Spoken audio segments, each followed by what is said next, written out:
Bu Fitria, kalau Bu Fitria gimana Bu? Iya Bapak, terima kasih Bapak atas kesempatannya. Kalau saya itu yang dominannya adalah kognitif konstruktivisme Bapak.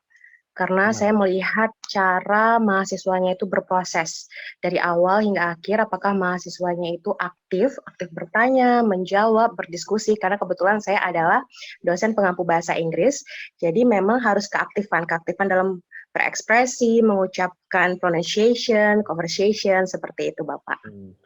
berapa bobot kalau ada ujian akhir gitu Bu kasih? Kalau bobot ujian akhir itu 20 untuk UTS, Hmm, 25 untuk UAS, Bapak. Selebihnya itu lebih ke keaktifan, keaktifan. 50%-nya.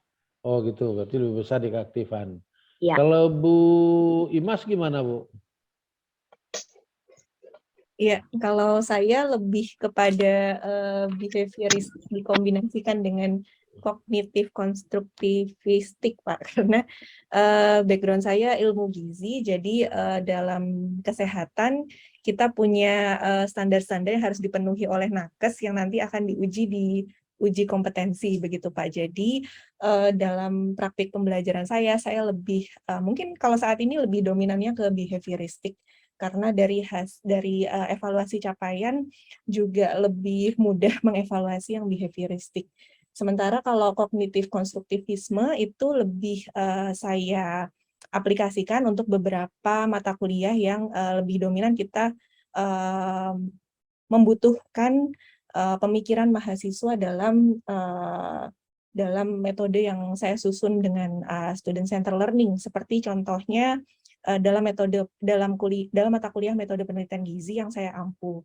Jadi di metode penelitian gizi saya lebih menekankan mahasiswa untuk dapat mampu menyusun proposal penelitian melalui kerja mandiri dan melalui diskusi-diskusi kelompok dalam setiap aktivitas, contohnya kritisi jurnal untuk mengevaluasi metode penelitian di publikasi-publikasi terdahulu. Begitu, Pak. Jadi kalau begitu memang harus behavioris kalau di ilmu ibu itu.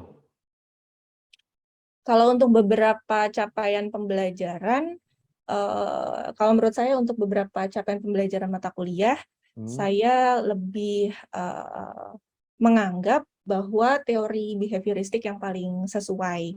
Ya, meskipun untuk beberapa sesi, saya mengaplikasikan juga SCL, Student Center Learning itu, di mahasiswa untuk beberapa misalnya capaian pembelajaran yang lebih membutuhkan mahasiswa untuk mengeksplorasi lebih, begitu Pak. Tapi untuk beberapa capaian pembelajaran yang sudah ada standar teorinya memang harus seperti itu, dan mungkin akan sulit mengevaluasinya kalau kita lakukan pendekatan SCL, yaitu dengan metode behavioristik gitu. Oke, kalau Bu Imawati gimana Bu? Halo Bu Ima, masih ngajar juga Bu Ima? Atau ngota gitu ya? Oh ngota kayaknya, lagi ngota. Bu Ima, kayaknya Bu Ima masih mengota atau masih ngajar nih Bu? Jadi memang menerapkan prinsip belajar yang kita sepakati tadi memang sulit ya Pak Ibu ya? Ternyata Bu Ima belum fokus juga nih.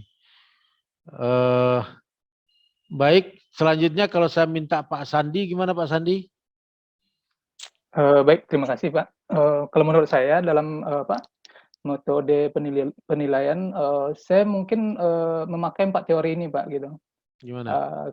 Karena di sini ada goal-nya behavioristik itu dia secara ini yang dilakukan adalah bagaimana diakhiri dengan implementasi testing Mbak gitu.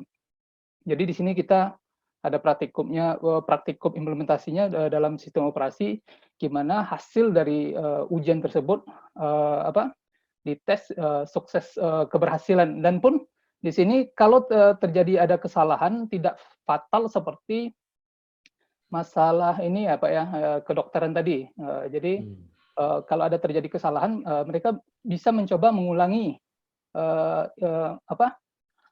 teori-teori testing yang dilakukan. Terus secara konektivismenya itu menekankan bagaimana ini mengembangkan atau memecahkan masalah menggunakan berbagai cara atau mengontrol proses belajar yang berpikir. Jadi di sini bagaimana mahasiswa tersebut mengembangkan cara ada beberapa ini teori gimana kalau dari jurusan saya sistem operasi maksudnya mata kuliah sistem operasi itu bagaimana cara penginstalan itu yang lebih simple gitu Pak. Jadi dari anak didik ini gimana menemukan hal-hal baru untuk lebih cepat penekanan lebih cepat prosesnya seperti itu Pak gitu.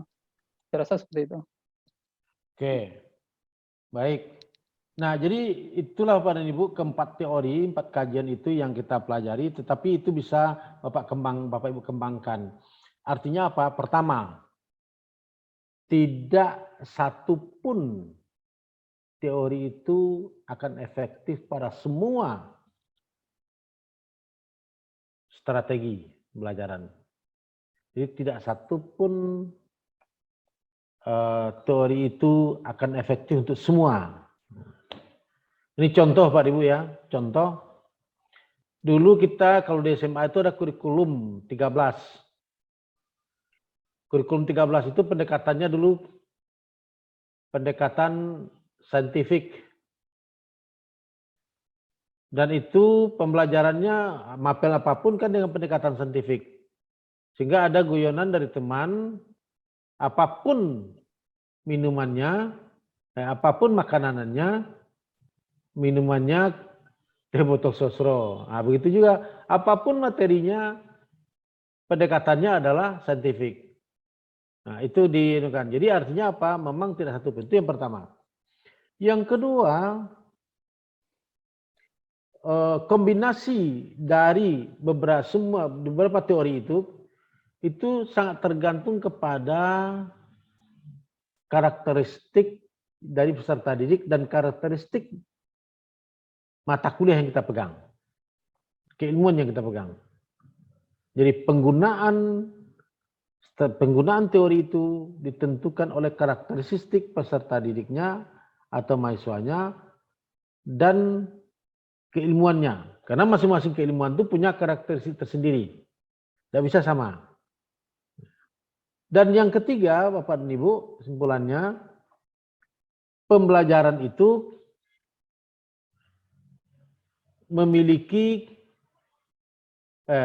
mengajar itu memiliki keunikan. Apa arti keunikannya? Bahwa seseorang mengajar punya cara dan seni tersendiri di dalam mengajar. Punya cara dan seni tersendiri di dalam mengajar. Jadi Bapak dan Ibu, penggunaan metode, penggunaan teori itu tidak terlepas juga dari pengaruh gaya kita mengajar.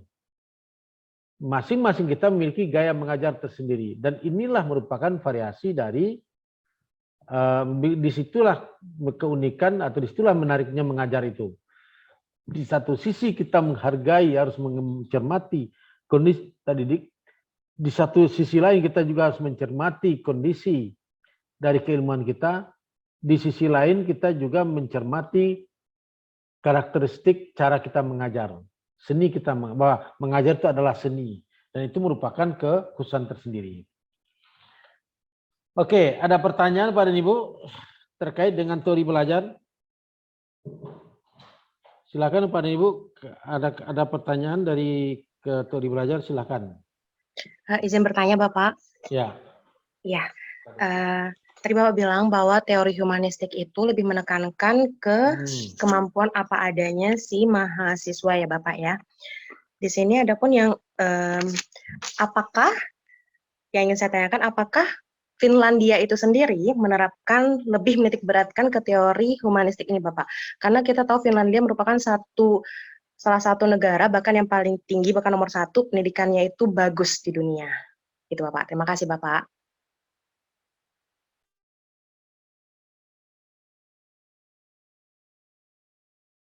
Suaranya masih mute, Prof. Ada orang ahli mengatakan yang dididik kepada mahasiswa itu bukan penguasaan materi, bukan pembentukan perilaku, tapi yang dididik manusia itu adalah kecerdasan. Nah, yang diajar kepada mahasiswa itu adalah kecerdasan. Ketika kita melatih dan mendidik kecerdasannya, maka Bapak dan Ibu, dia akan mencari sendiri. Nah, dia akan mencari sendiri materi itu. Dia akan mencari sendiri proyek-proyek yang harus akan dia selesaikan. Tapi kalau kita mengajarkan materi kepada dia, maka mahasiswa itu akan terkungkung dengan materi yang kita ajarkan. Padahal banyak lagi sumber bacaan yang lain. Ada berpendapat begitu. Tapi ada juga yang berpendapat bahwa kita kalau tidak mengajarkan, kalau tidak menyampaikan materi, kalau mahasiswa tidak menguasai materi, itu sepertinya dia kosong gitu. Sepertinya dia kosong. Nah, sepertinya tidak tercapai lah. Ini contoh kasusnya misalnya, ketika kita mengajarkan kali-kali 2 kepada anak SD, atau ketika mengajarkan rumus A di statistik ke mahasiswa level ini. Tidak pandai dia cara mencari statistik itu, tidak pandai dia mengolah datanya, rasanya kita menganggap dia itu bodoh. Nah, terkait dengan itu, Bapak dan Ibu, Finlandia itu kalau dia tingkat SD sama TK, SD, dan SMP itu dia lebih kepada kecerdasan. Bukan penguasaan materi yang dia utamakan, tapi kepada kecerdasan. Jadi dari awal itu sudah berpikir anak yang jadi sasarannya, logika anak gitu. Jadi yang dilatih itu logikanya, dilatih itu keberaniannya, dilatih itu kepercayaan dirinya. Saya kemarin Pak Ibu malu juga gitu ya. Kemarin saya ikut kuliah umum dekat di UNP ini Pak Ibu. Kemarin itu ada kuliah umum dengan Pak Archandra Tahar. Dari Pak Chandra Tahar ini beliau terkait dengan energi terbarukan. Dia betul-betul memberi kuliah. Yang hadir waktu itu adalah mahasiswa MIPA dan mahasiswa tambang, teknik gitu. Beberapa pertanyaannya tidak ada yang berani. Jangankan menjawab, mengacungkan tangan aja tidak ada. Siapa yang mau menjawab? Siapa yang mau bertanya? Mengacungkan aja tidak ada. Nah, kemudian tanya siapa yang tidak suka? Yang tidak suka pun tidak ada mengacungkan tangan. Yang suka pun juga tidak mengacungkan tangan. Itu apa artinya Pak Ibu? Dari bawah kita, dari SD kita atau dari SMP itu kita tidak ditanamkan itu. Tidak ditanamkan pertama logika, tidak bertanamkan kepercayaan diri, tidak ditanamkan keberanian. Nah, tidak ditanamkan inovasi. Ini tidak ditanamkan pada anak kita. Nah, menurut informasi yang sebenarnya, walaupun saya belum pernah ke Finlandia, itu yang di dasar itu yang ditanamkan. Sehingga ketika mereka sudah mahasiswa, mereka sudah SLTA, mereka akan jadi sendiri. Kalau memang kecerdasannya dikembangkan, kalau sudah misalnya inovasi dikembangkan, kalau semakin itu untuk tingkat SLTA, perguruan tinggi itu mereka udah cari sendiri gitu. Nah, ini sudah kita alami ya Pak dan Ibu. Pembelajaran yang tidak diberi kesempatan kepada mahasiswa tidak menanamkan kecerdasan dari awal Pak dan Ibu, apa yang sudah kita alami. Bapak Ibu, kita sudah mengalami ketika sebelum masa Covid, anak-anak kita tuh enjoy pergi sekolah. Artinya dia senanglah pergi sekolah, kemudian sampai di sekolah itu ya di satu sisi dia enjoy, di satu sisi dia juga penderitaan gitu. Kenapa saya katakan enjoy? Dia berkumpul dengan teman-temannya. Tapi ketika penderitaan apa? Karena sampai di sekolah itu Pak Ibu, mahasiswa itu diajarkan, murid itu sekolah itu diajarkan, anak diajarkan materi. Betul-betul murid itu mendapatkan informasi dari guru. Betul-betul, apalagi dulu di kurikulum 13 kan ada buku pedoman guru, ada buku pedoman siswa, ada buku paket, ada LKS. Mahasiswa dan atau siswa itu memperoleh dari situ. Ketika terjadi masa COVID dan menggunakan e-learning dan menggunakan gadget, apa yang terjadi? Panik semua. Kenapa panik?